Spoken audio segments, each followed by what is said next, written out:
Welcome back to Plan Z, the podcast that is about nothing and everything at the same time. The podcast of your dreams and the podcast of your nightmares. God, take 3. God. Okay. Oh, God. I was like, take 3. No, this is literally take 3 of this podcast, a whole different day. Monday was a little bit of a moment. An unfortunate, very sad, horrible moment. It was a sad moment. First of all, I want to address the last podcast. No, my mic wasn't hooked up. Yes, we're recording on an iPad Pro 2019. Girl, I'm sorry that nothing can be up to your expectations, but...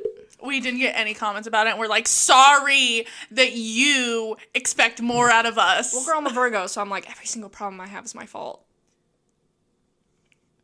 Or maybe that's my And that's your Aquarius attitude towards other people, too. I make false boogeymen in my head. Yes. And I say, they're saying this, that, and the next thing, so therefore this is going to be a problem. But I want to address it before it's actually a thing. Speaking of the last podcast, let me get in the moment. I am so sorry. It's 3 a.m. I haven't spoken to anyone. I haven't eaten anything all day. I can barely sleep. I'm so sorry for interrupting you on the podcast. Alex cannot be stopped. I was watching it back and I was like, oh, I didn't interrupt her that much. And then we got about 30 minutes in and I was like, can you shut the fuck up? Holy shit. I think it's because we have Mercuries that conflict too much. Because I have a Virgo Mercury and you have an Aquarius Mercury. Mm-hmm. I think everything I say has the right to be said because Virgo is ruled by Mercury. And I have a Leo complex. And I think I'm better than everyone who, should be the only one speaking. And I'm so happy that we are friends. Because when we put our powers together, everybody is below us. We are 2 heads under the same crown. Way to make the listeners feel welcome. Oh, we start the podcast and we're like, hey, fuck faces. Anyway, Madison. It's like totally just us being like, hey, I guess you're listening, and then having a conversation. That's all this is. I think it's because today I have a single day where I look good, and I like looking at myself in the mirror, and I'm like, I deserve rights. Do you know what I mean? Anyway. I like your shirt, Alex. Do you want to show it off? Thank you. Should we do a fit check? Oh, and we can even move the mics with us this time. Oh, look thank at us. fuck, dude. Look yeah, these cables us. are long. Okay. Don't look at my shorts. Don't. Stop. That's too much leg. Stop it. There we go. Stop. Anyway, this is our Lord and Savior, my Messiah, the People's Princess. The People's Princess. Diana. We love her. We cherish her. And then my cake earrings. Oh, because I feel like Diana would appreciate them. Diana. No free foot pictures. Stop it. That's why I got a sock on. Sock on these nuts. Okay. Anyway, speaking of the last podcast. Oh, wait. No, you got to do your fit check. Sorry. I have a matching... What would you call this? Set. Matching set. Fun fact, these pants do not have a tag to note whether or not these are front-facing. And the only way you're going to know whether or not you're wearing these pants right is if you put the hands in the pockets and be like, these pockets are pointing towards my asshole. I have a fucking pair of pants like that, and it's like, it is... homophobic. It is like entering the Twilight Zone if you put them on wrong. You're like, is this how pants are worn in like the future or something? It feels wrong. But yeah, I decided to wear this because I knew that walking in your house it was going to be a little cold. And I was like, I want to be warm. Sorry. No, I love your house. Speaking of the last podcast, it's a new week, a new eyeliner look for the both of us. Well, I don't know if did you wear eyeliner in the last podcast? I wore no makeup in the podcast because I woke up an hour before you showed up at my house. Yeah, she had just woken up. You started our podcast TikTok and the YouTube channel, and we just uploaded the last episode. I haven't been able to promote that on the TikTok yet. We will be promoting that on the TikTok today. But we got some love on the TikTok. It was great. Yes, it was awesome. I don't know how many likes that got. My duet got 69 because I remember that because I'm a child. And our TikTok got about 94 views. Or likes. Not to brag or anything. But we're doing the best. Oh, I want to shout out... Fuck, what's her name? Well, now it's gone. We had somebody to shout out, but no, I can't. We'll see if we remember her. I want to talk about how the first message on the podcast TikTok to me was a video of Tom Hiddleston doing a sex scene. What? You sent me off the podcast TikTok. She was so confused, like, what? You sent me. I didn't remember. It was a Tom Hiddleston scene where he was... Okay. I have actually a valid reason for that. So on the podcast TikTok, I don't want the profile to be following many people other than you and me. And I thought it'd be fucking hilarious to follow 3 accounts, you, me, and some random ass account. And so I was looking up on TikTok if Tom Hiddleston, Miss Tom, had a TikTok. No. And he does not. And I was going through the hashtag Tom Hiddleston TikTok, and I was like, that's sexy. I'm going to send it to her. And I forgot I was on the Plan C podcast account. You know, we appreciate Tom Hiddleston in this house. Honestly, that's why I'm bald. That one frame in Loki where he was shirtless, he snatched my wig. Sorry. Just punch myself in the face with a microphone. You wanted to do favorites of the week, right? Yes, and I have a different favorite of the week. Okay. So, a couple days ago, I started and finished in one day. It's a book called Tender is the Flesh by Augustina Bastarrica. And, dear God, that was vile and wrong. Oh, this was the book that was, like, emotionally traumatizing you? Or was it not? It was an emotional. It was mentally fucking. Augustina had a goal, and that goal was fucking met. Especially with my background in, like, the food industry. Just are you familiar with the book? Mm-hmm. Have I told you about it? It's about a world, I believe it to be at least a Spanish-speaking country, I believe, where a virus kills off all of the food-producing animals, like the cows and the pigs, and then it extends to, like, pets. Oh, yeah, and then they have to, like, start eating each other. So they start breeding humans for meat. And the main character through the whole book is like, I don't want to fucking do that. Because he grew up on a pig farm. He's like, I don't want to fucking do that. And then, oh boy, do things change for him. I'm not going to spoil it. A fucking fly. But anyway, I started and finished that book in one day. And I was like, I'm not mentally okay. Because I know for a fucking fact, if anything happened to our food system, it would be over. And then it would be exactly It would like be that. awful. And I started and finished that. I felt vile and wrong and gross, and that the goal was met, Augustina. I hope I'm saying that name right. My favorite, it's gonna be the same as last week's when we tried to record, or earlier this week when we tried to record this. My new favorite is Pachinko by Min-Jin Lee, I believe is the author's name. I'm not sure if I'm pronouncing that right, but it's a story. I finished it, unlike earlier this week, but it's a story about a Korean family. They start out in Korea, but very soon, this isn't a spoiler, they go to Japan very early in the story, and it's about how Koreans are treated in Japan and how it was living through all the history that took place in that area throughout, like, the 1900s. It went from, like, 1903 or something like that, like early 1900s, all the way to the 80s or the 90s. And it was so good. It didn't make me cry, which is surprisingly easy for a book to do, to make me cry. I think a lot of media can make you cry really easy. What is it? A lot of media can make you cry. Yeah, no.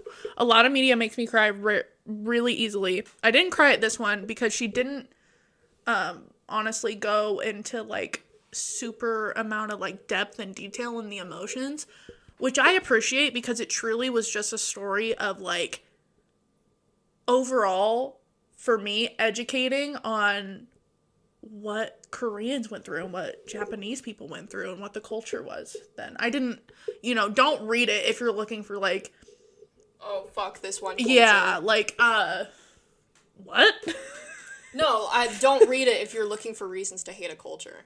Because it shouldn't be anybody's goal, Oh. do you know what I mean? Yeah, don't. Yeah. That should never be your goal. What? Those people exist out there. And I'll let you continue with pachinko, because I wanted to extend on this point. Yeah.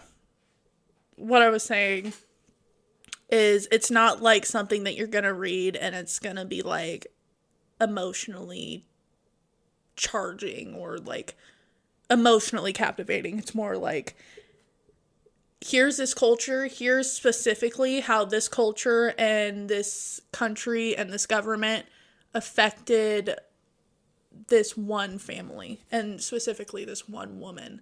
And it also talks about how like they lived through North Korea being set up, and like when it first starts out, obviously Korea is one country, and then throughout it they get divided. So it's just, you don't learn anything like that in school ever, and it's disappointing that we don't, because I had no idea. I didn't even know what pachinko was, and I just hit my face with it. It's a game that's like it's a gambling game in Japan, and I was like, you realize living in America, because America's so big, you think you're cultured, but at the end of the day, we're just one out of how many countries in this world? Honestly, yeah. I feel like a lot of injustice has been done to become culturalized, because you read a history book and it's always like, oh, America, the great, melting pot of the world. And then it's just so narrow-minded, especially growing up where we grew up, it's so narrow. Yeah, we touched on that a little bit in the last podcast. It's just, growing up here, you don't see, I mean, there's different types of people, but not a whole lot of people, like, immigrate here from Asian countries or anything like that. Yeah, definitely. I don't know. Is that the mailman?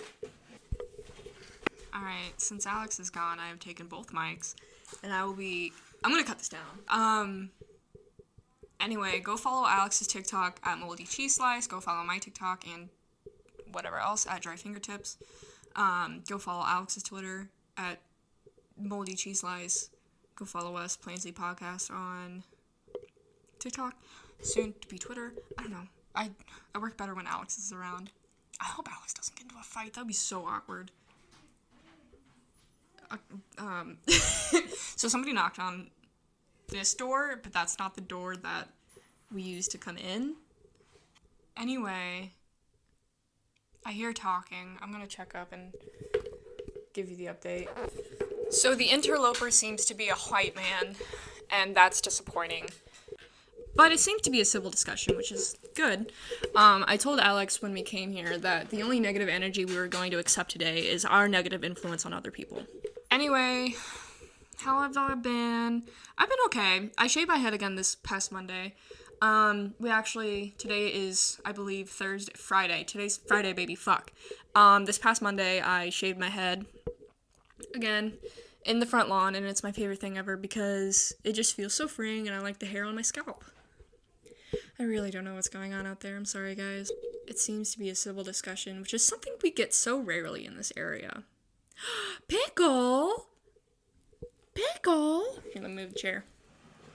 Pickle! Now it's the Pickle Show! Pickle! Oh my god, what an icon. She really said, fuck everybody. I believe if Pickle were to be a real person in the real world, oh god, she would be like, I feel like she'd be a dominatrix. If not a dominatrix, then somebody in the BDSM community. And she would post, like, destigmatizing content on oh god, he's leaving. Is Alex coming back? I literally don't know what to do with myself without Alex around. I'm at Alex's house. I was entertaining them, but I'm gonna cut it down. What was that? Give me my fucking mic. I'll cut it all out. First of all, he didn't say who he was with for like the first 5 minutes, so he was telling me about a phone plan, and I was like, Oh, is it like a door-to-door salesman? Yes! And we're recording something, and I was like, right now, I never get these. To be fair, when you were gone, you cover up Pickle in the background, and so I was making the Pickle show. Let me go calm my dogs down real quick. Okay, go ahead. I don't think she's done. Dude. Were you promoting our Twitters? Fuck yeah, I was. Look at it, now he's going to the neighbors. God. I went to go look in the window, I don't know if you saw me, and I come back and I go, oh, it's a white man. I know! I was like, I don't recognize that person from high school. I mentioned my fiance like the first minute in because I was like, you are not pulling one over on me, Listen. biatch. There is no chance for you here, sir. I love that trend that's going around where it's like testing people the first time you talk to them. Oh my god. And Yeah, I my do that. fiance. I do that. He asked me what phone service I had, and I was like, well, I have a different one than my fiance, and I said and he was like, oh, well, when are you gonna join? And I was like, I don't know, after we get married. I was like, what the I feel like I'm being interrogated. Like, he had me answer so many questions. What service plan do you use? Wait, do it again. Wait, do it. I'm so sorry, sir. I have no idea. I think I pay $100 a month for my phone bill. I don't know. I'm sorry for interrupting Madison on the last podcast. I'm so sorry. I'm so sorry for interrupting Madison on the last podcast. Please don't hurt me. I have a family. I don't have a family. I have my grandpa and my sister. My grandpa Did you is not never just gonna mention watch how this. you were going to marry somebody? That's true. Well, yeah, he would care, but just like, I'm saying like family-wise. Real I have question? 50 cousins. One of them talks to me still. One of them. Real question, if Justice were to die, would you let him find another woman in his life, sorry. If you were to die. I'm in the ground. Why does it matter what I think? Because I don't want Christopher to be happy when I'm gone. I'm kidding. You are in I'm your kidding. 20s, not even. I'm kidding. Abby. Anyway. No, I would definitely want him to find someone else because, like, don't. I want my memory to haunt the next person. Like, you know in that episode of BoJack Horseman? I've been binging BoJack Horseman. You know that episode of BoJack Horseman? I finished BoJack Horseman. I'm on the last season. And where he's in that detective show. And he's like, wow, that sex was all... I haven't had sex that good since my last dead wife. The sex was when she was alive, by the way. That's what I want. I want to be haunting. Oh my god, I just want you to, like, move on. Like, have a okay life after me. I know it's not gonna be great because I'm out of this world and I'm, like, one of the best things in your life, so... Obviously, I'm a joy to have around. Obviously, I'm kidding. Of course, I want people who love me to be happy after my death, but I don't... Because I know my sister would be... My sister and I talk about this a lot. My sister would be absolutely ruined if I died. She would... if I die, and don't talk to my sister at the funeral, because she would just be like... Well, who would she FaceTime when she needs to scream? We can't talk about my sister's FaceTimes on the podcast. Let me tell you something. If you had, like, a sister who you trauma bonded with, like me and Heaven did, you would understand the absolute codependency we have with each other.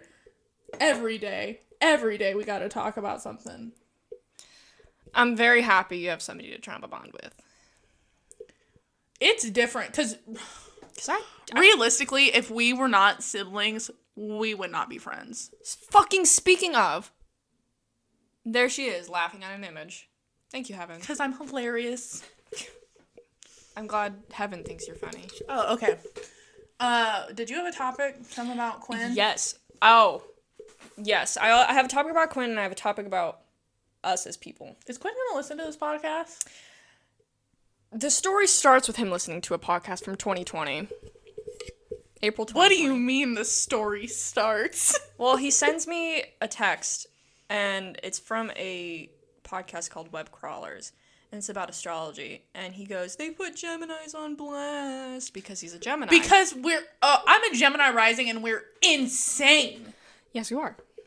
And I go, LMAO, I love that for you, because I was half asleep, and I think I took a nap. He said, they really said Donald Trump is a Gemini with a crying emoji, which, you know, we can have opinions about this, that, and the next thing. And I said, sure, but he also has his Mercury and Venus in Cancer, Moon in Sagittarius, and Mars in Leo.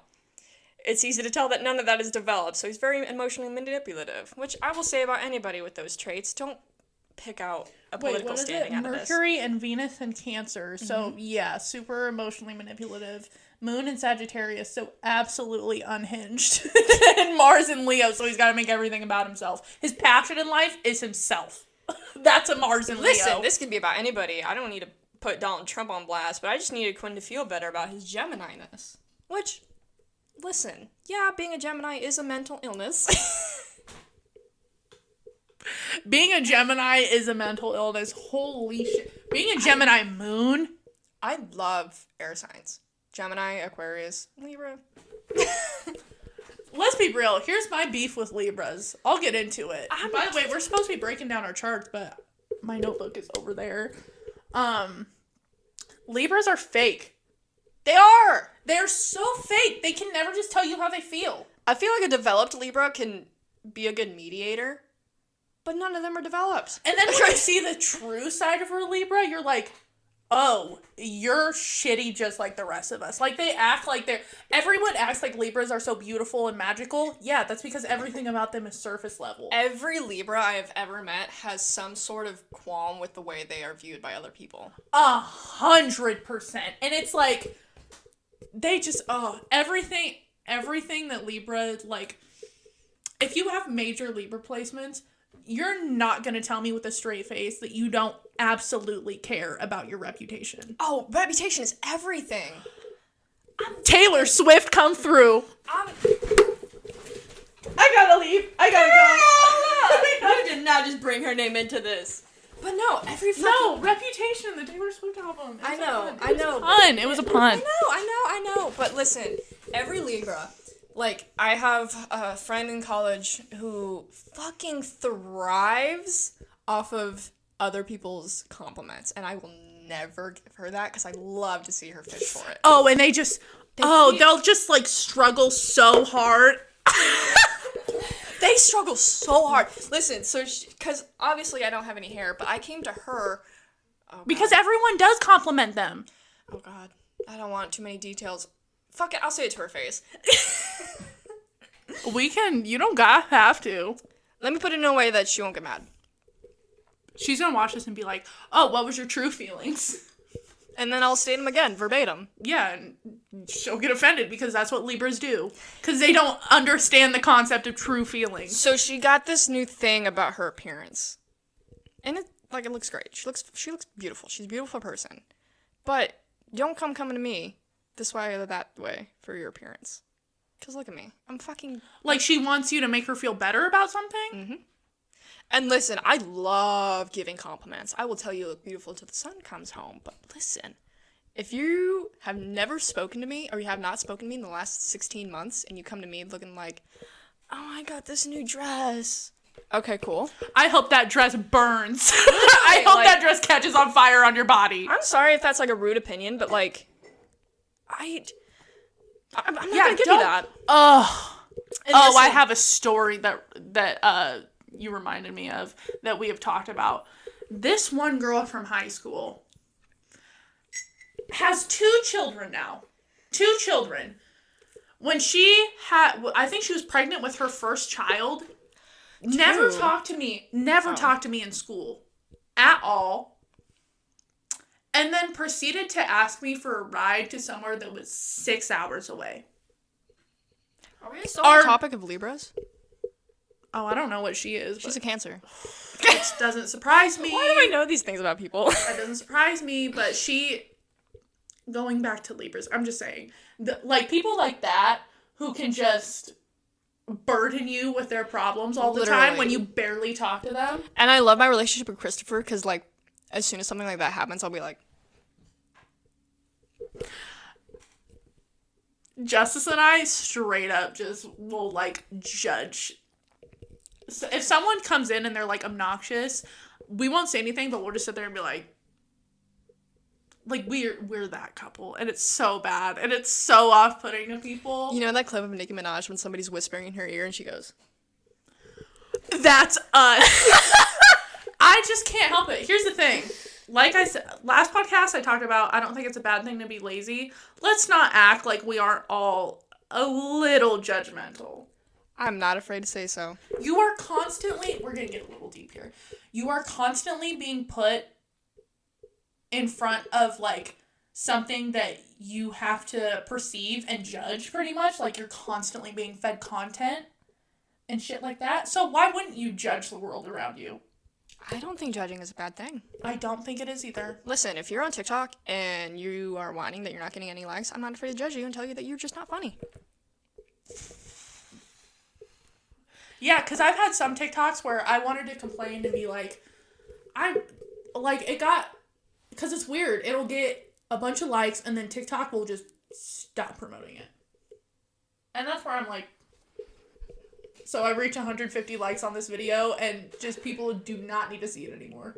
At this point, I'm just posting shit to post shit. Yeah, that's where I've gone with my TikTok. Because I'm like, I could bitch about it or I could just like be grateful that people aren't looking at my TikToks. Because frankly, if every TikTok of mine did well, it would be embarrassing.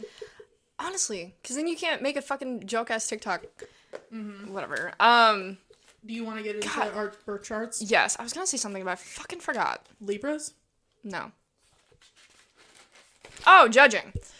Listen, if you wear a garment that I would never ever wear, but you are feeling yourself, girl, fucking work it. I'm not saying be judgmental. Oh, I don't judge that. I judge people's, like... I don't think I ever really judge outfits. When I think of judging people, it's like... if you're talking obnoxiously loud, like you want other people to hear what you're saying. Yes, that's what I mean. Like, I'm not gonna like, oh, that I would never wear that outfit. You look so ugly. No, that's not the type of person I am. But if you're like fucking screaming in everybody's ear for no reason, yeah. You can tell when someone's a loud person versus when they want you to hear them. It's like, yeah, we get it. Your boyfriend cheated on you for the 14th time and you went back to him. Okay. Yeah. Yeah, we get it. Like, there's very much a difference. Speaking of, before we get into birth charts, I'm not afraid of getting into Facebook drama. I'll get into it in the TikTok comments. There was this one girl who was just saying some stupid, like, it was like white supremacist shit. And I just went in on her TikTok comments because it was something that she was trying to disguise, like she wasn't saying what she was saying. I don't want to say it because she doesn't need attention. Okay, but sir. It was just like a dog whistle. Yeah. And I was like, this is so ridiculous. So I went in the TikTok comments and I knew it was a waste of my time. I knew I probably wasn't changing anyone's minds, but I was like, no, I have time today.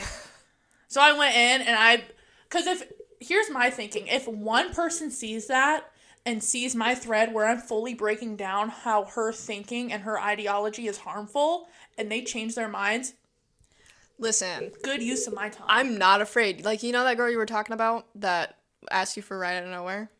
Mm-hmm. I'm not afraid next time she goes on one of those public breakups, I'm not afraid to go on her fucking Facebook and be like, wouldn't it be better for the kids if you just stopped this behavior? That sounds very rude.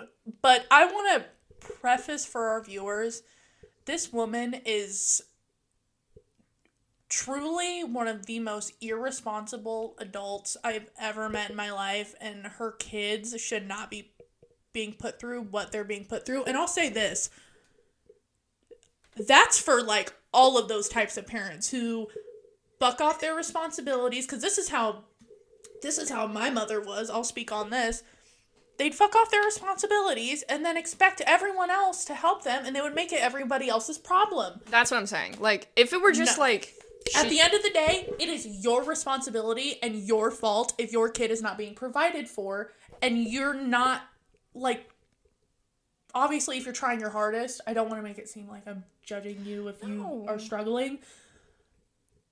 If you're on Facebook all day, reposting, like, bullshit about, I'm a ride or die wifey, whatever, and then your kids are not being cared for and you don't have a car to go to work. I'm sorry, what? Yeah, that's what I mean. And like, I know, I'm incredibly aware that I'm a housewife. So I'm not like, obviously I've worked before, but I'm not living that struggle right now. We know this girl personally, and this is the only reason I am speaking on this is because it is a nightmare. Listen, and it's not even in a case of, like, staying in my lane. Because if this was just, like, a thing and her kids are taken care of, fucking go for it. I don't care what you do with your life. If you're just like a messy person. You're just a messy person. But you make everybody's fucking you timeline post problem. About it on the internet about how your kids don't have things. Like, people are not gonna connect the dots. We got to get off this topic because this is not the drag people from our town podcast. I'm sorry, but it's so fun. Drag people from high school podcast. To be fair, she don't live here no more. She moved away. Yeah. If you So see now this, we're dragging it all over the Midwest. If you see this, I'll say it to your face. I'm sorry. Also, like, it's so general. No one's going to know who you are, so get butthurt. Get mad. Post on Facebook. Post about it on Facebook and then have to have a ride to come yell at us or something. Can anyone give me a ride for this? Is that not the most embarrassing thing to be like, can I get a ride every day? Like, put some effort into getting a car. We gotta get off this. Anyway, birth charts. We're for sure gonna have to cut this down anyway. Do you want to take a break? It's half an hour, or do you want? No, you spent like keep 5 going? minutes out there. We'll go to 15 minutes because if we have an hour and a half long podcast, it's a 45-minute break. If this seems heavily edited, it's because it is, because we keep getting interrupted and keep having to go on tangents, and it's partly our fault, but partly the universe. Listen, if the Lord can lead you to it, He can lead you through it. If the Lord can lead you to it, He can lead you through it. Amen. Revelations 24:35. I don't know. I'm not gonna lie. When you were like, all right, hold on, and you got ready for that apology, I'm like, are we going to prayer? Are you taking me to church? What's going on here? Don't say that, because then I'll start talking about Hosier, and this podcast won't end. Babe, can we get to the birth charts? All right, birth charts. Holy shit. Should we even have a podcast? All right. This is why we got one. Bought it from Walmart, babe. Walmart brand podcast. That's another topic, but we'll go to the birth charts first. Yeah. Okay, so we'll start with our sons. I'm just going to do our big three because if we did any more than that, it would go on forever. So your sun is in Virgo, and Virgo is an earth sign, and it's mutable, which basically just means, like, you're not too stubborn. Thank you. Like, that's a compliment? You're not too bad. You can be molded. It's kind of like you'll let life mold you. Oh, yeah. Here's how Virgos work. Either they feel the need to control everything in their lives, and they feel the need to, like, have everything down and it needs to go their way, or they'll let life do that to them and let life experience them. If I'm not in a position to be able to control it, I won't. And I'm not gonna make a fuss about it. Don't you say that. Don't you say that. Provide examples. I don't want to because I don't want to get into beef. My Pisces Mars is like, don't. My Sag Mars is like, No, I'll give you that. You don't like to control things. It's that you will critique things. oh, I'll critique it for fucking ever. Yep, you will critique everything. So, your ruling planet is Mercury, and Mercury rules intelligence and reason. Fun. I like to think I'm a reasonable person. Do you think I'm reasonable? Yeah. Thank you. Yeah, no. I don't think of an example where you were, like, too trapped in your ego to see the error of your ways. I literally made a boogeyman in my head critiquing the podcast so that I could address it on the podcast. Mm-hmm. Okay, thank you. You're polar to Pisces, so you're the opposite of Pisces because Virgo is a sign of work and self-improvement, and Pisces is a sign of illusion and self-deception, which is very true because Pisces can literally not stay anywhere on this planet. Like, their minds are just always in the clouds. And as a Pisces Mars, yeah, pretty much. I got beef with Pisces. I'm not gonna get into it. You do?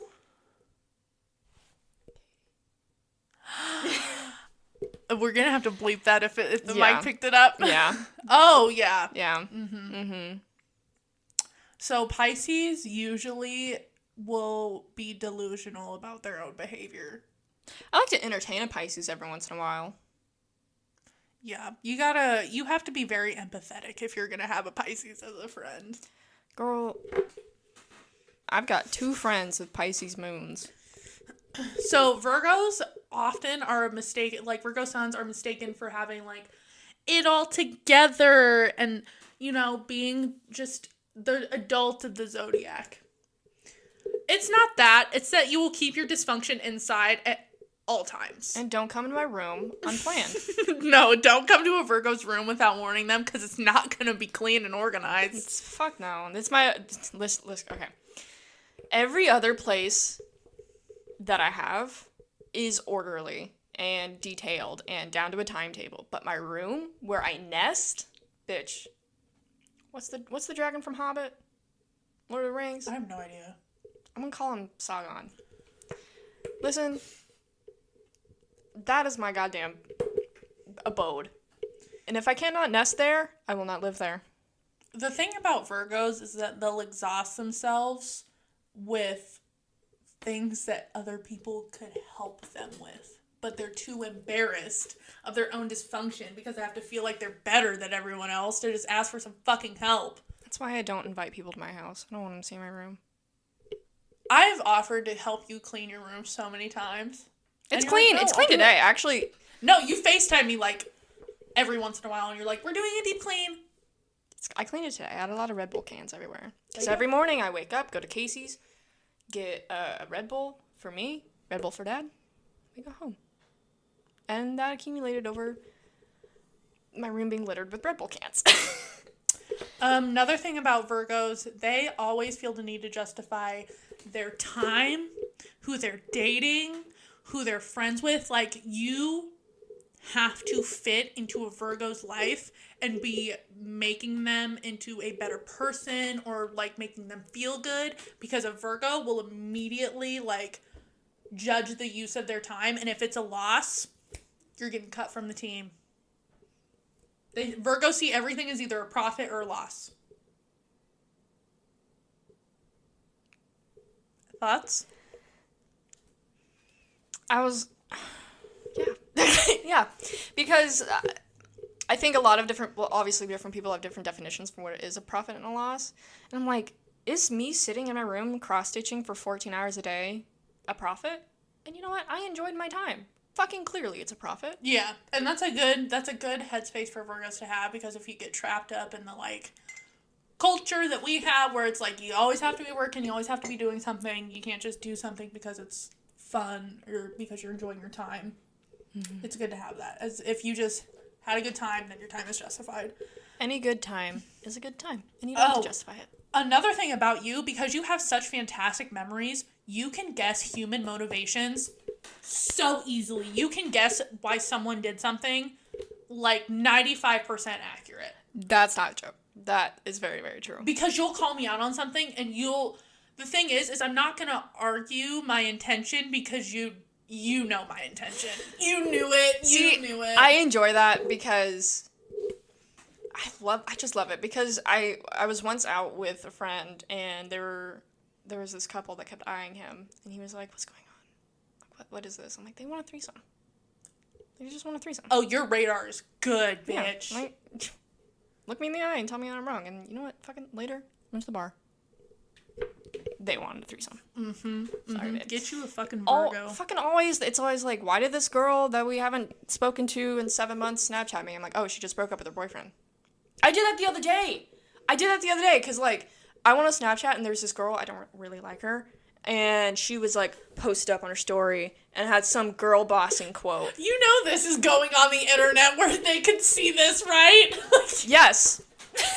Wow. And she was all girl bossing. And I texted Christopher right away. I'm like, she just broke up with a boyfriend. Went on the Instagram, all of it deleted. Mm-hmm. Because you have such a fantastic memory because you just remember details. And there's something about, like, to get to a goal, make small goals along the way. And I think that there's something like that with memory, like to remember a whole situation, remember the details. And Virgos are so good at that, but they're a little too good because sometimes it's hard for them to step back from the situation and get the big picture. I'm not gonna lie, I've had so many conversations with you that I remember happening because of a small detail. And it'll be like, well, how did you know I say this? Well, I remember you saying that next to the Dr. Pepper can. I remember you saying it when it was 9:47. It's so funny, too, because we'll have conversations sometimes where you're explaining a situation to me. It's most of the time with your own emotions, because we'll get into your Aquarius moon as well. Oh, and I'm really good at stepping back and seeing the whole big picture and the whole dysfunction. So you'll get caught up on the details. You'll come to me, we'll have a conversation about it, and I'll just, like, set up the whole thing for you, and, like, we'll step back and I'll tell you emotionally, dysfunctionally, egotistically what the fuck is going down. Thank you. And you'll put it into action. Thank you. That's why we work. The last thing I have for Virgo Sun is needs appreciation. They will do everything for you. They will take care of all the responsibilities. But if you don't appreciate it, and if you don't say it with your words, they're not going to get it. They're not going to get it. Do you know how many times I've been mad in my life because somebody didn't say thank you? You have to ask a Virgo how their day went, too. I was just about to say that. I think it's the rudest thing ever to start a conversation with somebody and not at least at some point ask them how their day was. And that's why I used to have a lot of issues with my father, because he would come home and, like, talk about work, and I'd sit there for hours, and I'd listen to him because I'd love him. You've had issues with friends about that. Yeah. You'd be like, you just come to me about this bullshit, and you don't even ask me how I am or how my day was. Listen, you and I can, like, not talk for a couple days, but when you do want to come back and you want to have a conversation, one of us will ask the other, how was your day? And it makes my day. Literally, if the Walmart cashier will be like, how was your day? And I'll be like, well, you just made it. Everything about this day could go wrong, and it won't matter because you asked me how my day was. So ridiculous. Meanwhile, I'm like, don't fucking speak to me, dude. I love it. I love being asked. I love being asked questions. You want to get into dragging me? I would love to. My sun is an Aquarius, which, you know, sometimes a blessing, sometimes a curse, which is fixed air, which means I love a good air sign. I'm very stubborn and set in my ways. My ruling planet is Uranus, which rules invention and modern science. Was Leo? Leo? What? What the fuck is his name? Leonardo da Vinci. Fun fact, Thomas Edison has the same sun and moon as me. He's an Aquarius sun and Capricorn moon. Anyway. And what have you invented? This pain in my ass. Every day I wake up and I just lose the patience. Anyway, Aquarius. Polar to Leo. So Aquarius is a sign of, like, hopes and dreams and, like, focusing on relationships that are not personal, like focusing on the world and humanity at hand. Leos are all about, like, themselves and their own personal group and their relationships. And they, like, want pleasure and, like, love affairs. And Aquarius is like, I will suffer for the fucking world. I will go insane and make my life the most dysfunctional if I think I'm improving humanity. Which, good luck convincing an Aquarius that everything they're doing is not improving humanity. Because they think everything they're doing is, like, the most original, inventive idea. I love going out with you in public because you're like, I hope everybody ate today because I'm serving. And that's your public duty. You are a public servant. I am a public servant. First of all, I get into so many just, like, little public tiffs sometimes. Like, I swear there's just, like, a few months out of the year where if Alex is going out in public, someone's going to say something stupid around me, and I'm not going to be able to shut the fuck up. And I'm going to love that. I love You that. saw it earlier today. Yeah, fucking nothing happened. And she's like, I'm going to fight this person in the car behind us. Nothing The lady happened. in front of us was, like, putting up her hair while driving, and I was like, can you drive? It was, I was literally like, are you good? Like, I mean, clearly you shouldn't be doing your fucking hair while you're driving, but, like, are you gonna ram this whore? And you were like, can this dude stop fucking eating my ass? And I looked in the mirror, I'm like, They're Well, a 'cause I reasonable s- distance away. No, because I sped up after I said that and got away from it. He was on my ass. Tomato, tomato. Let's go on about Aquarius. Oh my fucking god, you ever have a Virgo criticize every detail of the story? Anyway, Moon in Aquarius for you. Oh, is that done with Aquarius? Yeah, I didn't want to go too much into myself. Girl, this is the podcast for the two of us. That's true. I mean, that's all I had written down, really. What I will say about Aquarius is that they're the best air sign. Thank you. I love air signs. I don't think so. I think Gemini's the best, but we don't need to get into that. Fucking Aquariuses and Geminis will always give the best conversation. Like, when I speak to Quinn, it's always something fucking rowdy and dumb. We have a conversation with our Leo friend, and it is just... Oh, it is like running a daycare. I think that's so funny that Leo is the polar opposite of Aquarius. Because I feel like you just humor Leos. Like, I think if you were... No, I humor Leos all the time. Leos will always get my attention because they'll be charming and the center of attention, and I'm like, well, guess I gotta fucking pay attention to that. Guess I like you. Because I feel like if you were actually in a room with my dad and spoke to him, you would just clown him. Because I will make entertainment out of everything. I will always do it. I might as well enjoy life. All right, Anyway. what's up with the moons? Moon in Aquarius. I didn't know this. Aquarius is a really favorable moon sign. And it makes sense because you have the same sun and moon as Jenna Marbles. Do I? Yes. You have a Virgo sun and an Aquarius moon. And that's what she has. She's a Sagittarius rising, too. We got a lot to say about Sagittarius rising. Yes. So it's a favorable moon sign because you'll approach things rationally and try to understand every point of view because Aquarius is very, like, about humanity and understanding things and, like, new ways of doing things. I feel like in most situations, not situations in which somebody has been, like, hurt or harmed, if it's somebody comes up to me and is like, oh, this, that, and the next thing about this person, I'm like, You'll try to understand. What's this person up to? What's this guy up to? And then I'll go up to that next person and be like, what the fuck is going on? What's your side of the story? And blah, blah, blah, blah, blah. And be like, well, now that I've gone through the legwork of all this, I realize I don't care. And then I'll move on. So sometimes it is hard for you to get in touch with your own personal emotions. Like, you're great at understanding and observing everybody else's. But when you do get in touch with your emotions, you're so good at expressing themselves. Like, You've seen the paragraphs, bitch. you're really good at expressing yourself because you don't, like, come off too emotionally involved. You just try to come up with the solution for the situation. Well, when I'm in a conversation, I don't think the, I feel bad about everything about life angle is not good. I don't think that's good.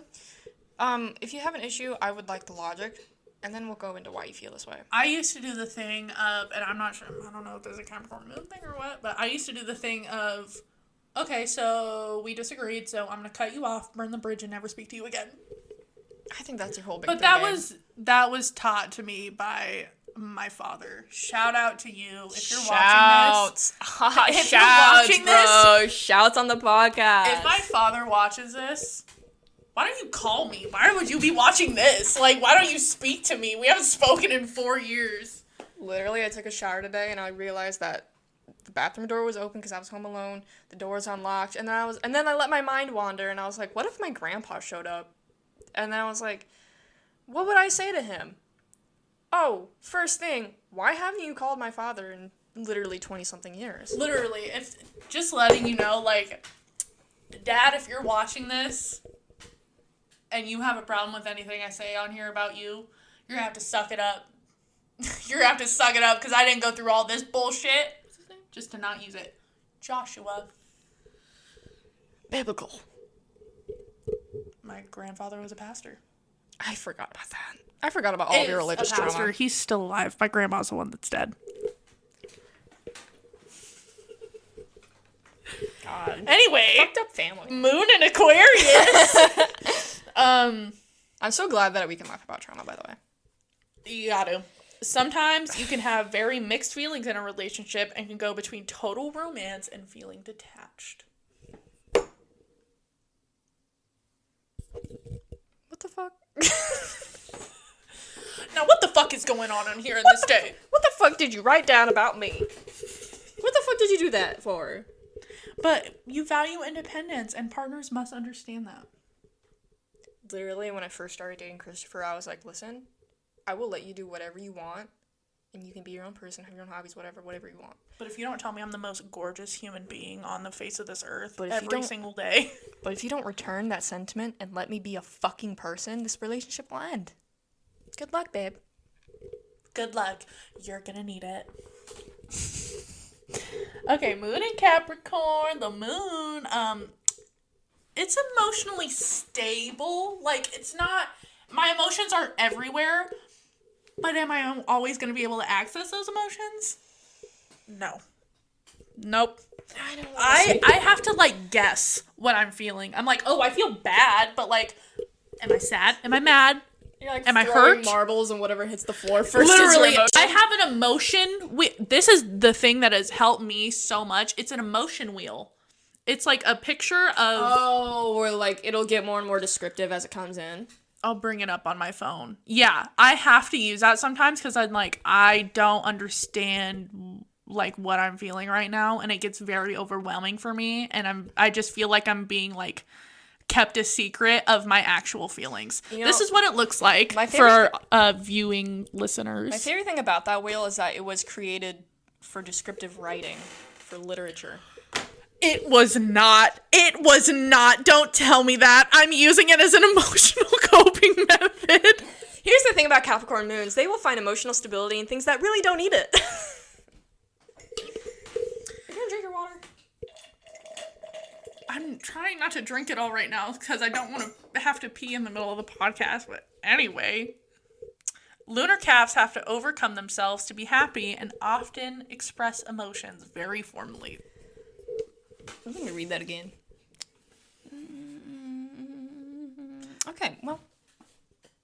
Yeah, the only reason that I am, like, emotionally not doing okay most of the time is myself.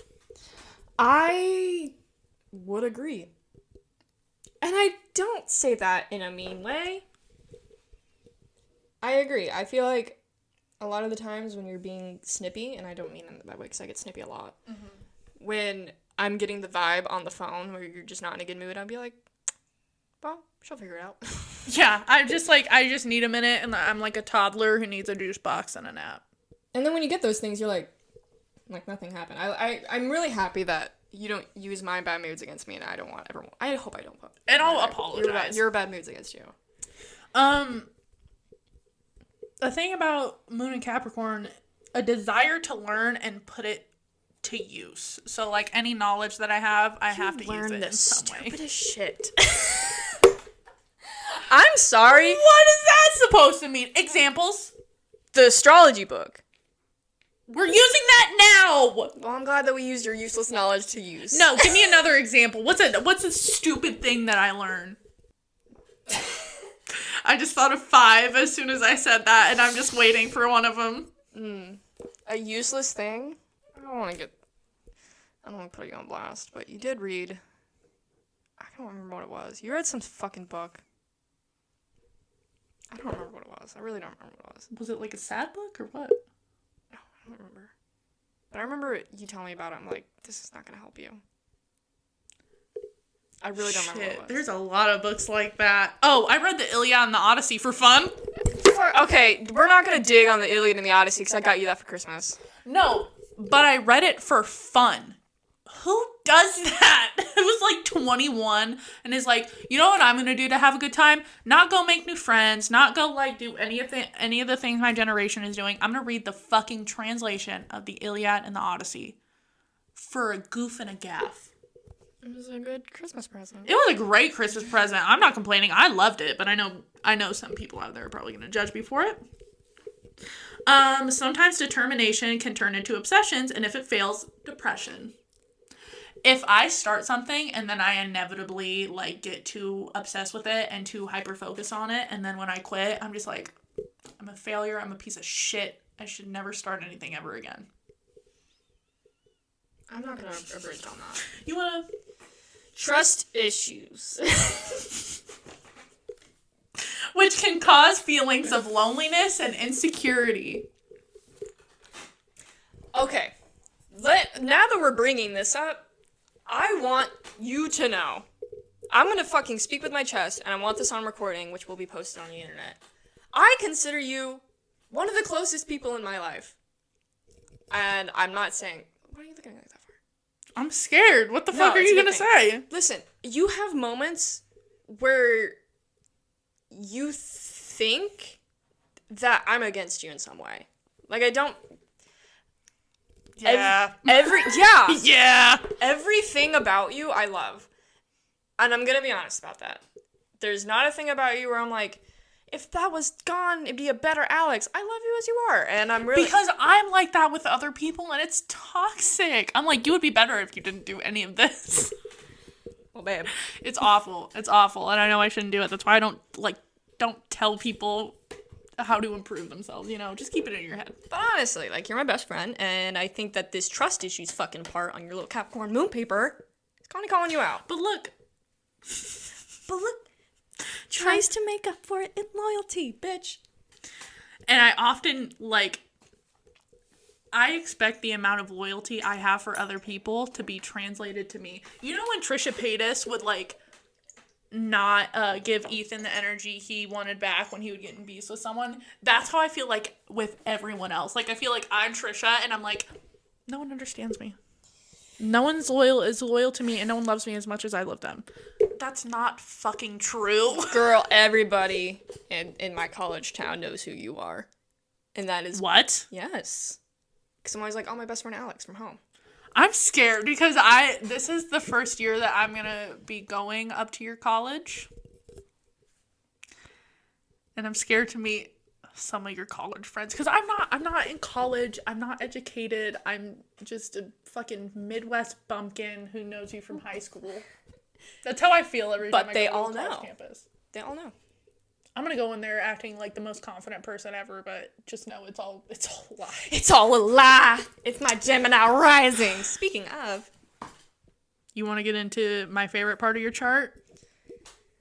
That is my impression of you. That Leo rising does not rest, ladies and gentlemen. That Leo rising. Oh, it does not rest. High ideals and magnetic. They can be confused by petty emotions. So if someone is says something to you that's just petty for no reason, or has a problem with you that's really petty, you're so confused, but you'll act like you're better than them anyway, because that's how you deal with things. When someone brings a petty emotion to you, you're like, okay, but I'm better than you, so it doesn't really matter anyway. Literally today, somebody commented on my TikTok, wait, why is this funny? And I replied, oh, that's why I posted it. Yup. Yeah, the next line is how you deal with negativity is to usually act as if you are above it, and you will make it known. You'll make it known you think you're above people. See, the thing about me is I think I'm above everyone else, but I keep it inside. You think you're above certain people, and you'll fucking shout it from the mountains. Listen, if they deserve it.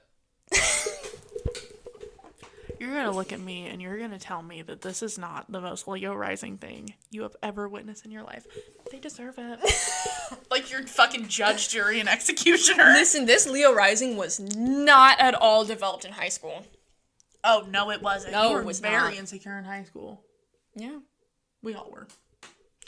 Yeah, I dated a 20-year-old, idiot because I just wanted attention. I love that's how that's and validation in high school. He is an idiot. He also, we'll talk about how I made a TikTok about his ugly ass wedding. It was ugly. And the girl. If you want to see the situation, go to my TikTok because I'm not explaining it. But his wife's friends found my TikTok and were commenting hate on it. And when I tell you, I fully am down for that. Don't come on my if you have a beef with me and obviously we know each other and you're gonna come on my TikTok, or I didn't even know these girls, I just knew that it was her friends. Girl, I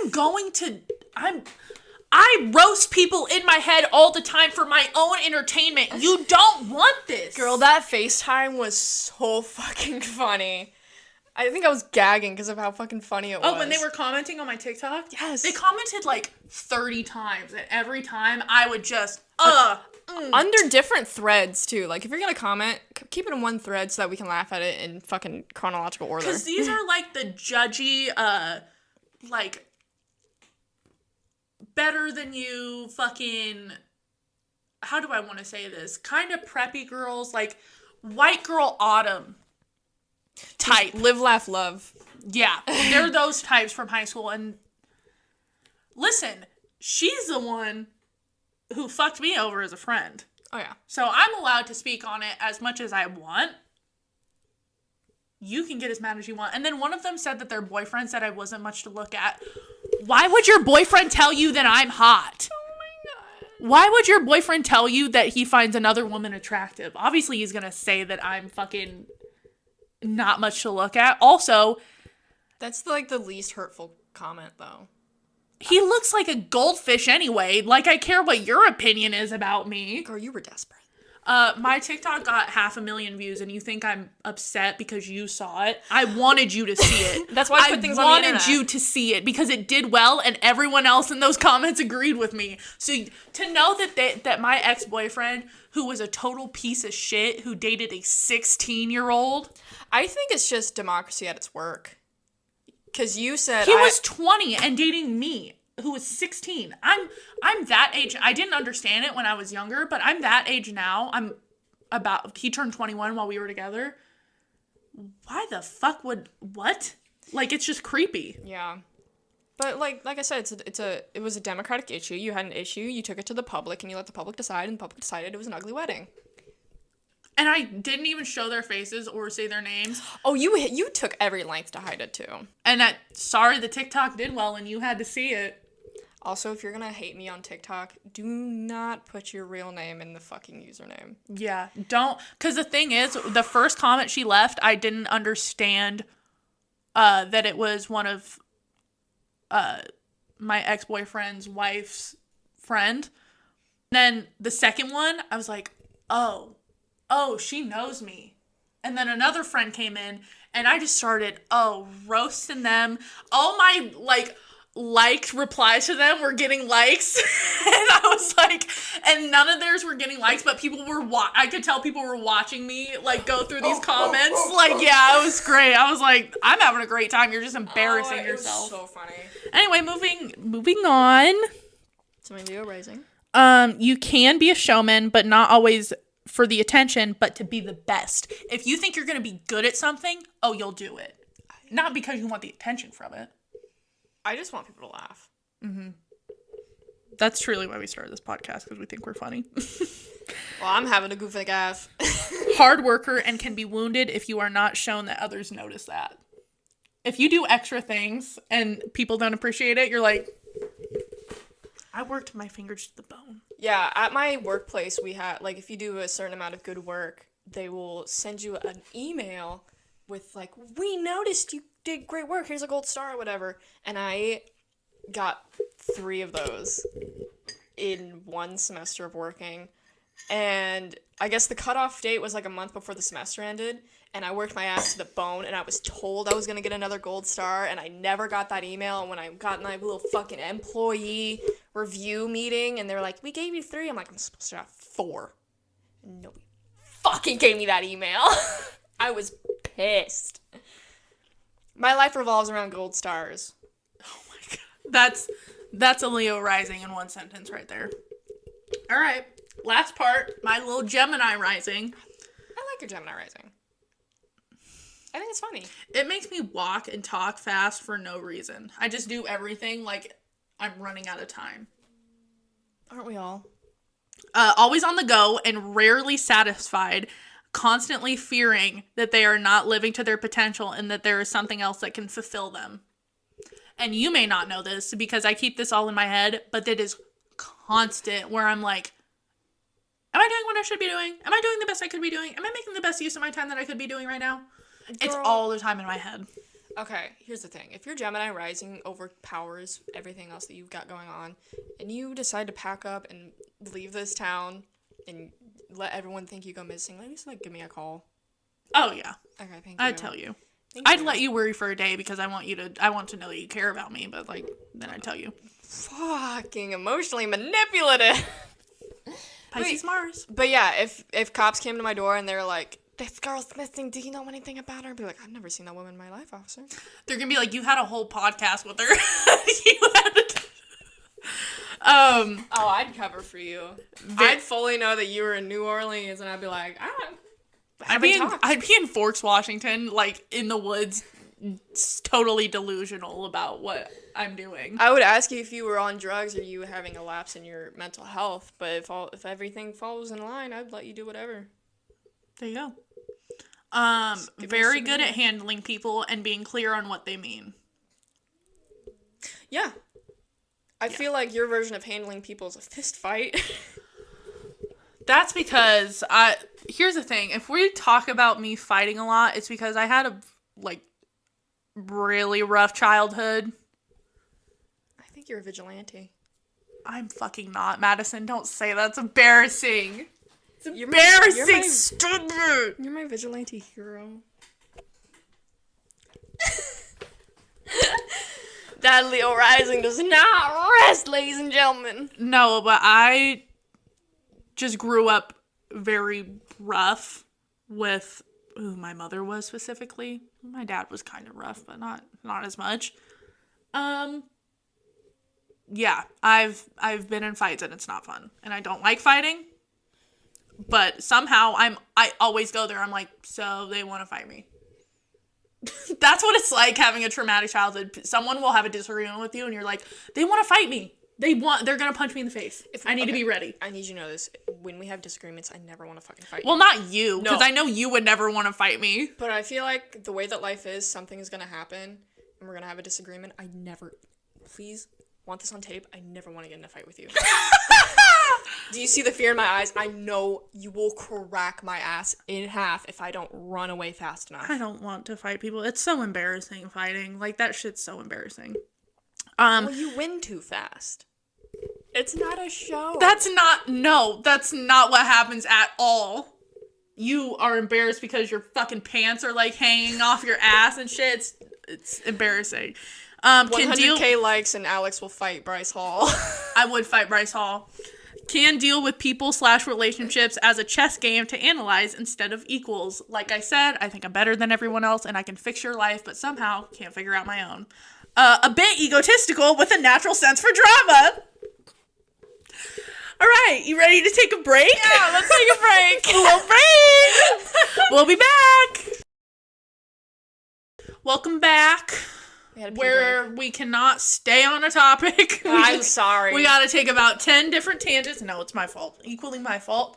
Hopefully I'm doing a little bit better of a job not interrupting Madison in this podcast, but we're gonna take it one podcast at a time. I just looked at the analytics for your apology, and you've lost 400,000 subscribers.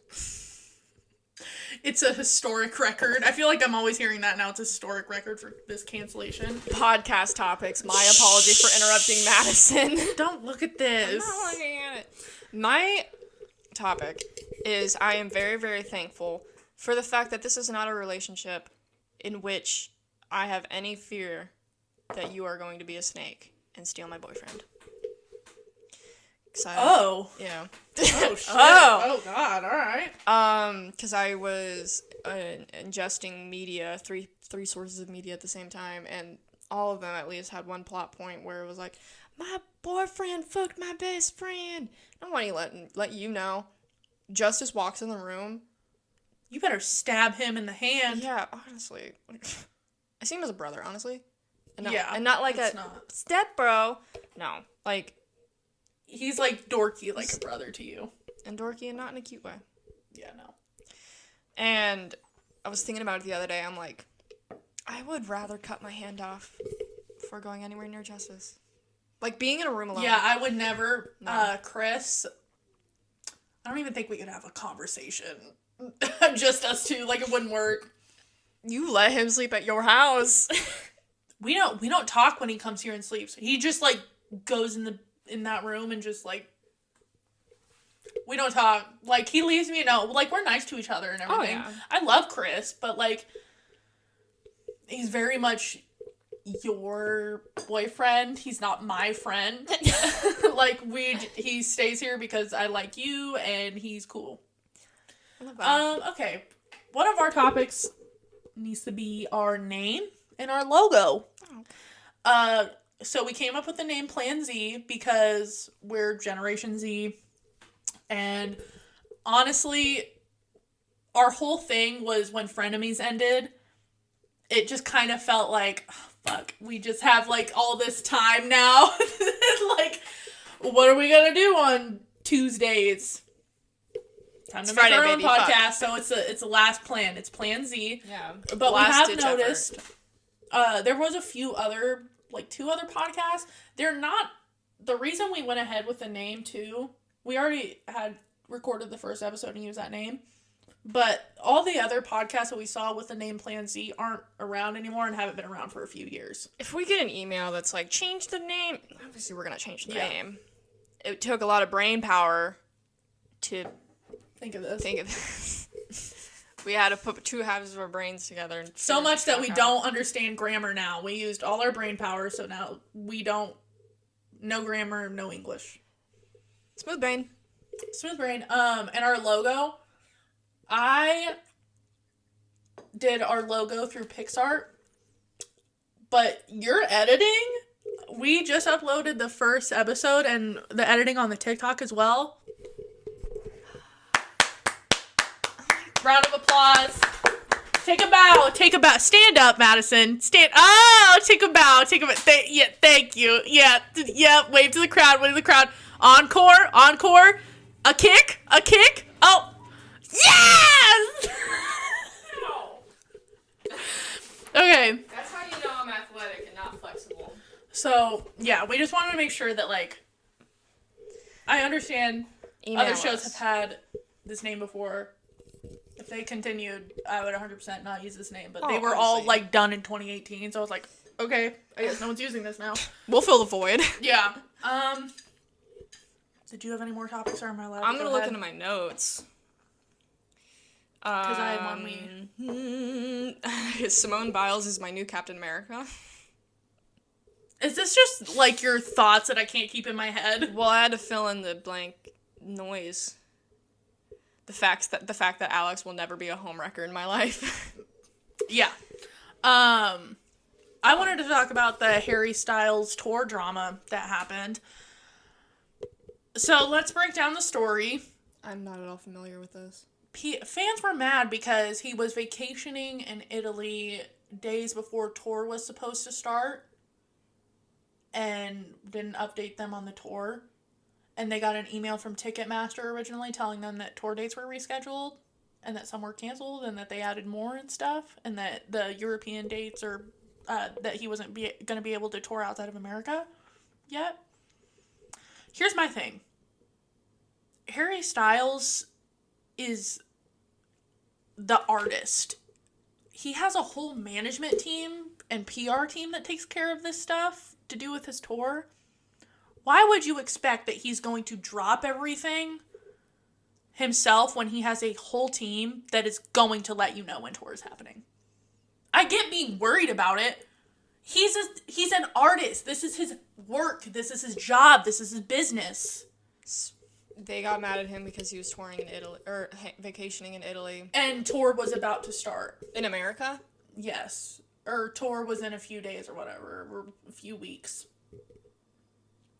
And they got mad because he wasn't addressing what was going on with tour. And it's like, he has a whole team for that. He does not owe you. I understand it would be cool to hear from him that this is happening. And eventually he did put out a statement, like, on Instagram being like, this is what's going on with the tour dates. I'm excited. Here's the dates, and I'm so excited to see you. New music coming out and all that shit. I don't think people realize, like, when something comes up, there is no PR team that's gonna just let the person go off. There are people who get degrees in fucking different psychoanalyst classes so that they know the correct words to say during something like this. It is not on Harry. Cheeto, be quiet! Cheeto said, I'm a fan. He's whining, I'm sorry.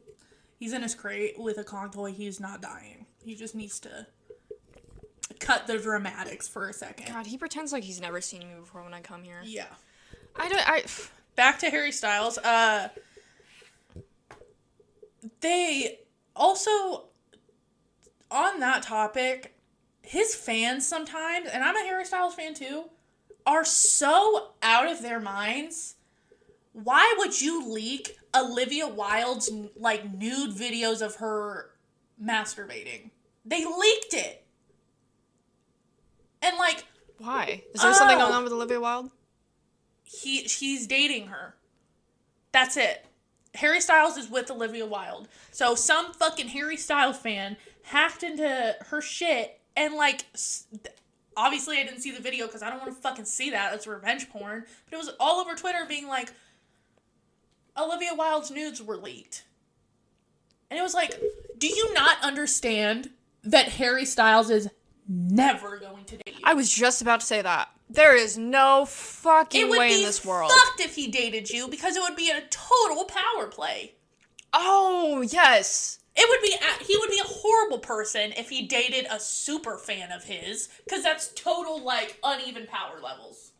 And I understand how hard it is for celebrities to date given their celebrity status, but there is just no fucking way in the world that he's ever gonna date. Unless you're, like, also a celebrity on his same level. Yeah, it's... Everything is saturated in PR. And I feel like half of this anger about the tour thing was because he was in Italy with Olivia Wilde. Girl, just let him be happy. That's the fucking thing. Oh my god, it's his job. This is his job. Like, you can't expect this to be his whole life, is his tour. If he's about to go tour for a few months, why wouldn't he go vacation and relax with his partner right before that? See, and I also have this gripe with the K-pop community too. Is like I've seen so many videos of them literally dying after their shows. Like I've seen videos of BTS like going backstage and they need cans of oxygen. Yes. After they're done, and they're like, "Oh, they do it for us." They're fucking breaking their bodies, dude. And the fans and stans will preach on their fucking high horse that they're always like, I love him. I'm a home. He's happy. This, that, and the next thing. But the moment he is happy, they do something they don't like. As soon as he is happy and it's not with you, what the fuck is that? It's insane. It's so toxic, and let me tell you. If this podcast ever got to a point where like people were referring to us as influencers or whatever, which it's just a hypothetical. I don't I'm saying it's going to. thing. Yeah. Don't put me on a pedestal like I'm not some just person who started a podcast or something. Like, this is not... At the end of this day, Harry Styles is a dude who can sing and play instruments and make music. Quit putting him on this pedestal of, like, he's a god. It's fun to joke. He shits like the rest of us. It's fun to joke, and it's fun to, like I said on the last podcast, I've never heard Harry Styles in person. I've only heard him on the phone. I wonder if he sounds different in person. That is way different than y'all taking it so far. Way too goddamn far. So far. I don't ever want to... The tour thing, it's like, oh my god, you got your answers and you're still mad. And the only way that he appeased his fans was by saying he was putting out new music. So you actively say you care about these artists' mental health and their physical health and how hard they're working, and then as soon as they do not work as hard as you want them to, they're not making the content you want them to, you're disappointed and you're pissed. He has a team to manage that for a reason. If we ever get to the status of being an actual influencer, if I have a Wikipedia page, first of all, my ego will never rest. But I shit like the rest of you. Okay. I say things that are wrong sometimes. Mm-hmm. And I never want to be the way that people... Like, I love Taron Egerton, you know? Mm-hmm. Celebrity boy crush, whatever. But, like, he's a dude. And yeah, I love him. And yeah, I have his post notifications turned on my Instagram.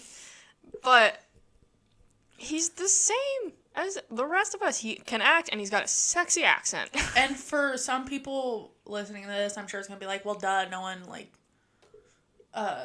going to be criticizing you like that now. or you're not going to get any of that now, like you're not going to get that treatment now. Okay, it's only between this right now and us getting 150,000 subscribers, between us being put on that pedestal by some people. Never. It's such a slippery slope. If this even remotely like takes off, that's automatically where you go in some people's heads. If you're an influencer and you're doing well, that's what it would be. And thankfully, we're just starting out, so we don't gotta deal with that. Yeah, I think it's another conversation about parasocial relationships. Go on. What is that? I am not your friend. And I want to make that clear right now. Well, we can become friends. Oh, if you comment and I have a comment, I will love to have a conversation with you. Yeah, we could, like, be mutuals on TikTok. Not telling you any of my personal shit, though. No, I am not your friend if you just view me and I don't know your name. Yeah. You are not, like, you're not going to be the person to me that Alex is, so it's just not going to happen. Believe me, I'm down for some internet friends. Oh, I love it. But if this takes off and, like, we get to a point where, no, I can't really be your friend if, you know, we get a platform, then that's what happens. But right now, for sure, if you want to start a conversation with us and you're cool, I'm sure we could be mutuals on TikTok, but it's not going to go farther than that. We can have conversations over the internet and that's it. I think... And if you're a minor, don't talk to us if you're a minor.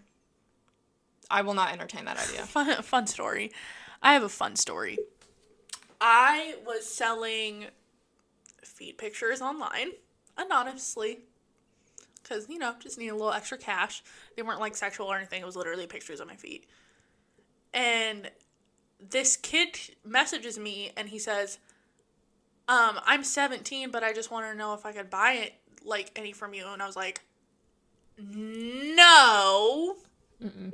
No. Like, even if it's just pictures of my feet, to even, like, think that you were using that for something sexual and you were a minor, nope. And it's just that easy. Like, people like James Charles, who was Snapchatting his fans, I'm like, I was a small little account who was selling feet pictures, and I knew you don't even interact with minors. Oh, yeah. You don't need to. Yeah. And the way fans are nowadays, like, yeah, it's fun to say that Tom Hiddleston's hot. It's fun to say this person's hot. They don't owe you a fucking thing. And I think this idea that fans get is that influencers or creators owe them things. And that's why it got under my skin when Billie Eilish said I love girls on Instagram and people thought she was queer baiting. Hey, she's like 18, 19. She probably does not even know her sexuality yet. She does. She got famous at, what, 15, 16? 15! She got 15. famous. She got famous before she had a fucking opportunity to go out and date. You know what? You want to know what was happening when I was 15? I'll fucking let you know. I was getting kicked out of my dad's house and homeless on the fucking streets and was a total emotional mess. Oh, I can't even imagine living in the world, like, growing up in that. What, being homeless at 15? I was gonna say being famous. Oh, I was like, shit, I can tell you, it was awful. But I do not think celebrities owe me anything. I am owed an explanation by Miss Sarah Janet Maas for why she wrote those sex scenes to be the way they are in A Court of Silver Flames. But I am not owed an explanation on anybody's sexuality. I'm not owed an apology on things that do not involve me. I'm not owed a new album if I get angry at them. I'm not owed anything. Yeah, it's a difference if, like, someone, like, makes a comment that is racist or sexist. Like, obviously you need to apologize for that. And if it's, like, a racist comment, it's not my apology to accept, but you should still put one out. I think with the culture we have now, though, it's getting a little ridiculous. I think this is just 2007 Britney on a new scale. There's also something to be said. As soon as a young woman gets famous, everybody has to drag her down. Like, she's not just a fucking person who can sing, and that's it. She is a teenager who can sing and perform. I don't enjoy Dixie D'Amelio or Charlie D'Amelio, the D'Amelios' content. But I see fucking things where it's like, oh, she's so skinny, she's so pretty. Like, what the? She's a minor. And this Charlie? I think so. Which Yeah, one's Charlie's a minor. I don't know, but she's literally standing in front of her window to get that sign light and making a fucking TikTok dance on her phone. Why does she need to be sexualized? And why do you need to insult her? She's having fun. That's why we created the podcast, because we're having fun. I'll say this about Trisha Paytas, too. Why the fuck did she go at it with Charlie D'Amelio? Did she? Yeah, I remember that. It was a while ago, but it was like I remember when she was on Frenemies, they had an episode where it was like I could see her and Dixie's beef because they're two adults, whatever. Dixie's younger, whatnot. Charlie's just a person who makes TikTok dances and like Charlie acted bratty on a show with the chef or Dixie acted bratty on a show or something. Dixie didn't like some snails. Yeah, and it was just like, oh my god, dude. Yeah, that's entitled. And then like I forget how Charlie was drug into it. It was just a lot. Or no, Charlie said that she wanted to hit 100 million subscribers on the day that she hit the year anniversary of hitting 1 million subscribers, and that's when Trisha Paytas got involved. Like, Trisha Paytas hasn't said the most offensive, horrific shit on the internet, and Fake takes accountability for it. Let's talk about that. She does not take accountability properly. This is a deep episode. It is a very deep episode. I'm sorry. We'll just skim the surface of that then. No, go ahead. Because we've got time, babe. We've got time. Trisha Paytas, taking accountability is not saying, I've apologized, and then calling everyone out on their behavior. That's not accountability. It's actually making an apology. That's not emotionally, like, charged and manipulative. Like, I have not seen one genuine apology from Trisha Paytas. And what Dr. Phil says, who is also problematic, but we don't need to get into it. Dr. Phil says if you say an apology but end it with but, it's not an apology. It's not an apology. I feel like she's had her run as a troll on YouTube. Because I feel like that can be a very funny thing if done right. Here's the thing. I'm not against Trisha Paytas. I did follow her for a while. I unfollowed her because I'm like, I just got kind of annoyed seeing all the Gabby Hanna drama. But I remember I commented on one of her TikToks and she had like used a meme properly, and I was like, it was when Frenemies was joking about how Trisha doesn't understand memes, and I was like, Trisha, this counts as a meme. Look at you, you're learning. And it was like, that's not holding influencers on a pedestal. Like, I can recognize that Trisha has done some fucked up shit, and I'll talk about it, but I'm not gonna go on her profile and hate on her. Oh, definitely not. But I feel like what she's got going on is, like, she'll apologize for one specific issue and then do the same thing, just, like, washed and rinsed for a different issue. Like, like she made some insensitive comments about trans people, and I don't think those are okay. The DID thing, too. God, that was so fucking stupid. So bad. It was so bad. And that's what I'll say is Trisha is such an entertaining person, and she can be so wonderful. And that's also, I understand that's a part of borderline personality disorder. She's going to people please, and then she's going to just burn it all. And that's a bad relationship to have with the internet. It's hard to redeem yourself. It's harder to redeem yourself with the internet than actual people. Well, I don't think that she can use the excuse that she's a troll anymore.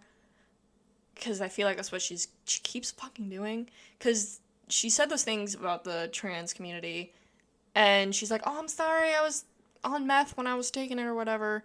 And then I don't feel like she's learned a damn thing from it, because then she turns around and I feel like she's very much fetishizing Jewish people. Also, I will say this about Trisha Paytas. You know, like I said, she's very entertaining, very funny. I find her entertaining. You know, I watched Frenemies because I found it, like, just super hilarious, and they had great chemistry. Don't say you're a different person if you can't even educate yourself on the issues that is a part of your identity at this point. Oh my god. She didn't understand what Stonewall was. Like, that wasn't the whole focus of, like, last year, was everyone was saying that Stonewall was the first Pride. Did she also, like, not know what the Holocaust was? She didn't know what the Holocaust was. She doesn't, like, she just you have to actually educate yourself. You can't just bullshit it. And that was like, and then when she tries to, like, when people bring up actual points on her TikTok and she'll respond to it with some Wikipedia articles. Trisha. And the fact that the first ball rolling for the downfall of frenemies was her trying to educate Ethan on Stonewall. Yeah. I don't take her as a trusted teacher. And I'm not saying this because I want to, like, because I don't want Trisha Paytas to do well or get better, or that I don't enjoy her content occasionally. It's that I actually do want her to be, like, a better person, and I do see the potential in her. Like, I see so much potential in what she could be doing on the internet and the opportunity she could be having, but she just keeps fucking it up. I think a lot of people just... So it might be... I don't want it to come... Oh, battery saver mode. Now you keep looking at my laptop. Why are you looking at my laptop? You can have topic. This is fucking... Sorry. You are so unfair. This fucking... I'm gonna walk out. Yeah, do frenemies walk out. This is our frenemies walkout. Oh, it might be a little confusing because I'm bringing up things that Trisha has done and that I don't like while being like, I'm a fan of hers and I enjoy her content. That should not be as confusing as it is for people. Do you get what I'm saying? Like, you should be able to enjoy someone's content and still be like, this is a shitty thing that you did, and this is kind of bullshit, and you continue to have this pattern. I don't think it's shitty to enjoy a creator who has done shitty things in the past. Within reason. Within reason. Okay? There are definitely... Fucking Bo Burnham started his career off with some fucking dumb jokes. Yeah.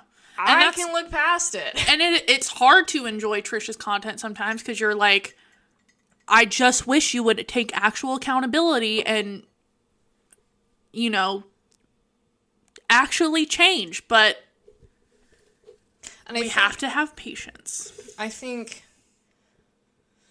some creators can also think themselves into the same hole that consumers do, where you can never change from the person that you are.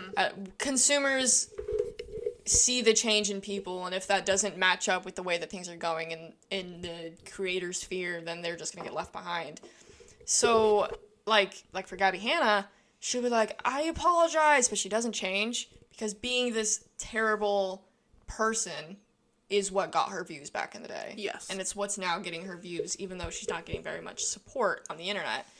It is hard to change in an environment where a lot of people are telling you that you're the shit and you're the best and putting you on a pedestal. Yeah, and then creators can't change because of it. Moral of the story for this, try to have reasonable relationships with the people you view. Recognize that, like, you don't have to cancel them just because they did something shitty. Trust me, there's people like Gabby Hanna who should probably be off the internet. I don't think she should be deplatformed, but she should definitely get off the internet at some point. But I think, you know, I would like to hope most people can change. My favorite thing is going on people's Wikipedias and then going straight down to the personal life tab to just know every controversy that they've been in. But I've done that for so many people and so many creators that I love. And it's just, it happened so long ago. The internet...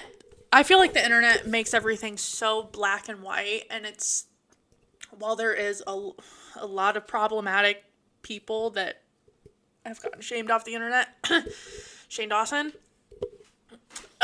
Deservedly so. I think a lot of the times it's, yes, a creator and influencer's fault. A little bit of responsibility falls on the audience, because you know, even us, part of a culture that hypes these people up, tells them they can do no wrong, and then when they act like a human or do something human, and I am not this is within reason. If you come in my comments talking about, what about this, what about this person punched a pregnant lady, oh my god, it's within reason, okay? When someone acts like a human, don't be fucking shocked. I don't know why people don't expect creators to be human. Anyway, I feel like we're talking in a circle now. Moral of the story: let us do things. Evaluate your relationships with your favorite creators. If they exist at all. What if we're your favorite creators? I would be so honored. We're not. You have any other topics? I was going to talk about My Child and Lemonsborn, but I don't think I want to talk about that right now. Your what? My Child Lemonsborn, the app I was telling you about that crushed my soul. I don't care if you just dropped your phone on your face. This is a nail art video. I don't know why I made that comment, but I feel it's justified. Shit. If I love going into the comments of TikToks, and if I see one unrelated fucking TikTok, like that's what it was. I went on a nail art video, and it was like, I just dropped my phone on my face. Who gives a fuck? Who cares? I have a question for you, little topic. If you had a superpower, what one would you want? I know fucking exactly. Really? Now I'm excited. No, I've known this for years. So, like, super intelligence? Mm-hmm. Don't want that. I want to see answers like my brain is some fucking hyper fixated fucking mega Google. And what I mean by that, if I look at a Scantron for a test, the answers will light up. If I'm like, God, how far away is that house? Boom, fucking pops up on my periphery. I've known this for years. I've thought about it since I was 7. Mine is very rare, and I don't think I've ever seen a story with a superpower like this. But I was thinking about it, and I was like, if I could have any superpower, I'd want to control the position of the planets. Oh, on any planet. Just say you want to be God. That's true. Yeah, I do have a little bit of God complex. It's fine.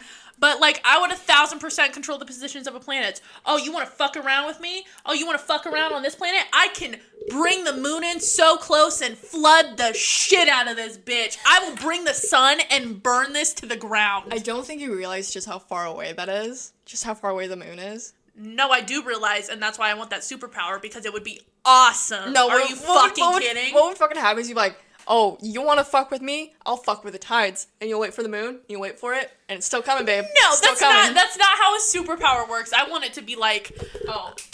Yeah, like, bitch, when we're talking, I want to control the position of the planets, I want it to move the instant I think of it. If we're talking superpowers, I want that shit. That is so delicate. Yeah, exactly. If you piss me off, I can bend the fabric of the universe. We learned this in physics. It was like if you put 2 baseballs in the vacuum of space 1 meter apart, and it'll take 3 of our days for them to touch. Mm-hmm. Everything has, as infinitesimal as it is, has a gravitational pull to another thing.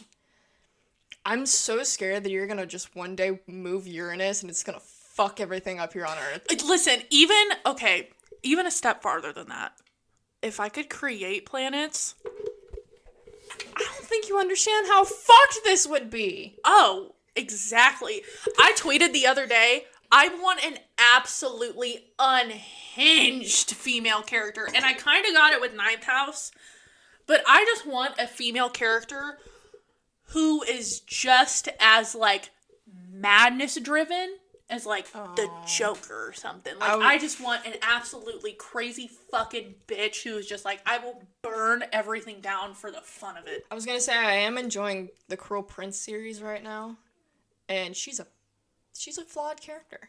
She makes flaws, but I don't think she's unhinged in the way that you want people to be unhinged. No one is, and I really like it. Ninth House was good. In Cruel Prince, she's like, I did this thing because I'm a bad person. I don't know how to do with myself.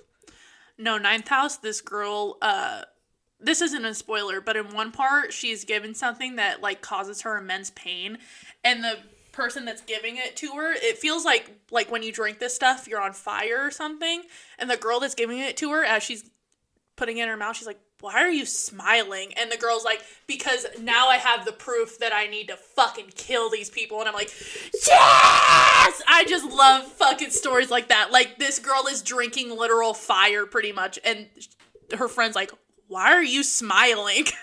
That was like such a good scene. It was such a good scene. I love that. You ready to wrap this up soon? We got 30 minutes. I was going to ask you about what your favorite animal was. My favorite animal? Honestly, I have no fucking idea. Because I want to say a giraffe, but no, not really. Mine's a bat. I think if anything, mine's probably a whale. Like in captivity?